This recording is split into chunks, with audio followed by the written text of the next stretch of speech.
É isso aí, gente. Vamos seguindo aqui com o programa, porque o governo de São Paulo anunciou ontem o seu plano para a retomada das aulas aqui no estado e quem traz para nós todos os detalhes sobre isso é a repórter Beatriz Manfredini. O governo de São Paulo anunciou nesta quarta-feira a retomada das aulas presenciais em todo o estado a partir do dia 8 de setembro. O retorno será feito em 3 etapas. Na primeira, voltam 35% dos estudantes, depois 70% e, finalmente, 100%. Nas primeiras fases, os alunos que ainda não estiverem indo às escolas deverão continuar assistindo às disciplinas online em esquema de rodízio. O governador João Dória, do PSDB, diz que as medidas afetam mais de 13 milhões de crianças e adolescentes e valem para todas as instituições de ensino, públicas ou privadas.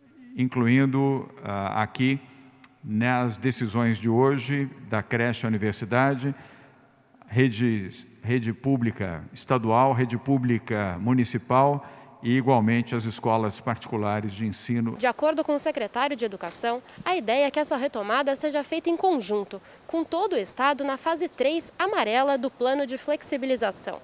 Rocieli Soares ressaltou, no entanto, que caso alguma cidade retorne para a fase 1 ou 2 do plano, as escolas desses locais precisarão ser fechadas novamente. Então o retorno será junto, e este retorno somente após 28 dias dentro do amarelo. Se uma região, porventura, regredir, ou seja, a gente já abriu as escolas, ficamos 28 dias no amarelo, abrimos as escolas. O que acontece se uma região tiver algum, por exemplo, problema e tenha que regredir para a fase laranja ou até a fase vermelha?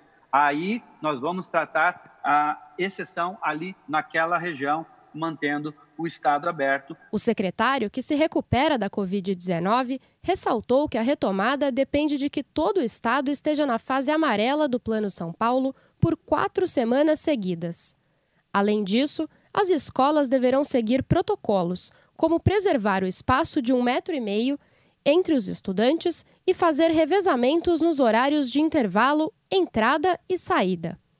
O uso de máscaras será obrigatório para alunos e professores e os bebedouros só poderão ser utilizados com copos ou canecas.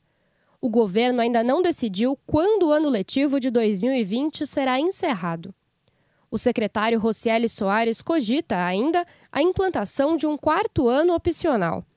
As aulas presenciais estão suspensas desde o dia 23 de março.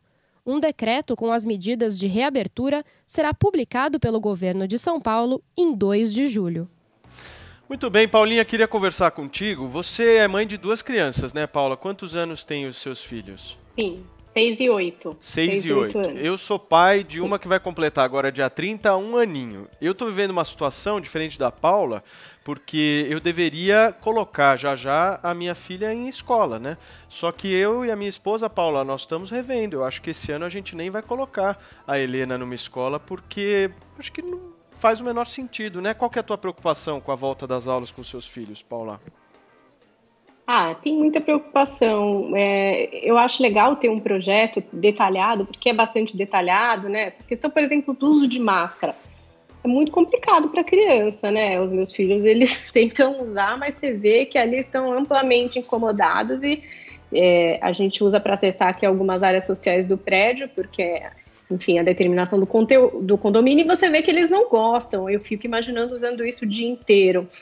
Manter o distanciamento, talvez com menos da metade dos alunos em sala de aula seja possível, mas depois com retorno de 100%, como é que você vai manter um distanciamento social, né? A gente sabe como são as salas de aula, o contato mesmo da criança com a outra criança, que é super importante.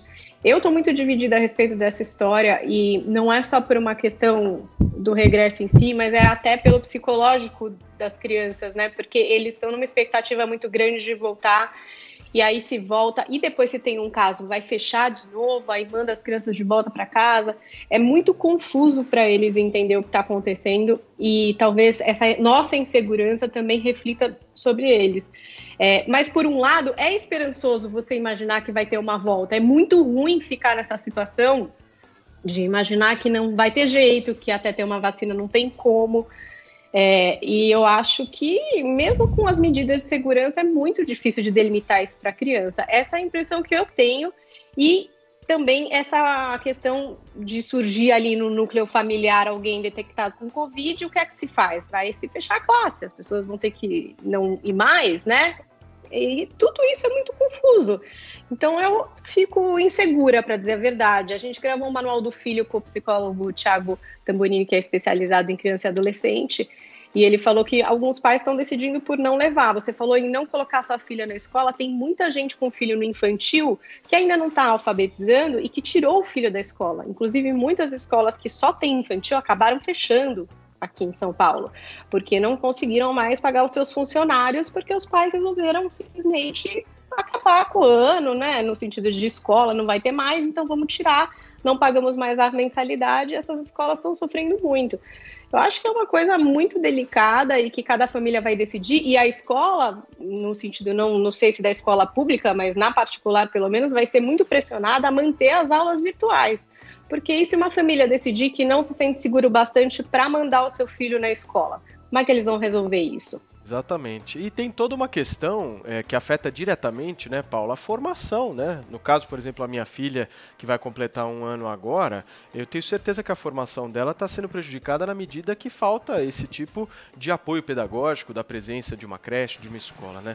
Mas, enfim, deixa eu perguntar para o Adriles. Adriles, esse plano que foi lançado ontem aqui em São Paulo, eu estudei bem ele, é um plano que tem 3 fases, né? Então, dia 8 de setembro, segundo o que foi anunciado, são 35% dos alunos que estão liberados, não é a totalidade. Aí na segunda fase é que vai para 70% e na terceira vai para 100%.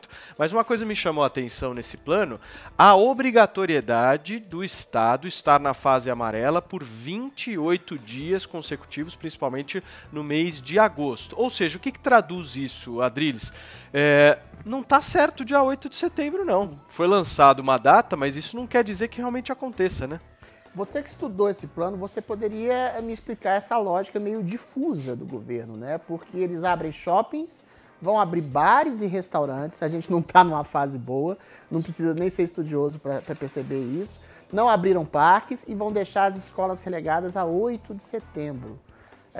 Fica curioso, né? Fica parecendo pressão de grupos socioeconômicos do governo que não estão tão interessados, aqui o governo não está tão interessado assim, num serviço extremamente essencial que é a educação, porque a gente fala de aula virtual, 35%, mas sobretudo as escolas com alunos mais carentes, de periferia, mais pobres, se ressentem muito do ambiente escolar, é lá que é feita a alimentação.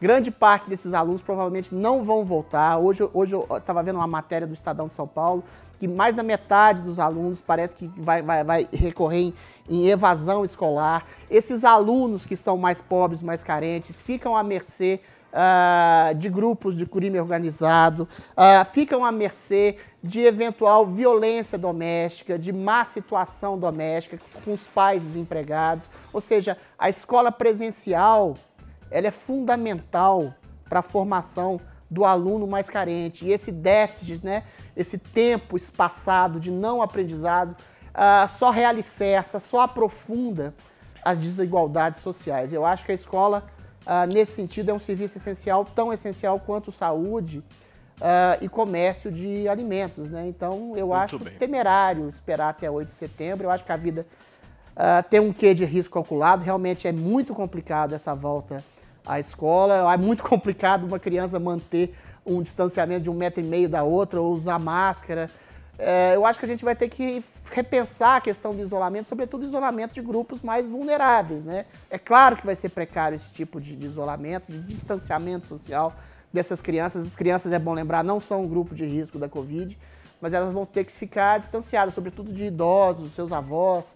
E esse controle vai ser muito difícil, mas pelas razões que eu elenquei aqui, eu acho que a educação, sobretudo a educação para os mais pobres, ela é um serviço essencial, sim.